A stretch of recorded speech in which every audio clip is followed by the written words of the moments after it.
Latifabad unit number 10 की अंदरूनी गलियों के साथ अरसादराज से सौतेली माँ जैसा सलूक किया जा रहा है।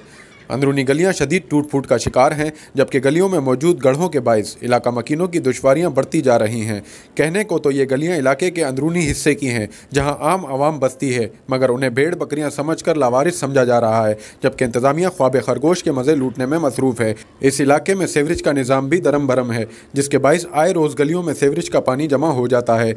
इन परेशानियों के बाइस नमाजी हजरात, ख़वातीन और बच्चे शदीद अजियत में मुब्तला हैं। इलाका मकीनों ने ज़िला इंतज़ामिया से पुरज़ोर अपील की है कि इलाके की अंदरूनी गलियों की मुरम्मत करवाई जाए और उनकी बुनियादी ज़रूरियात पूरी की जाएँ।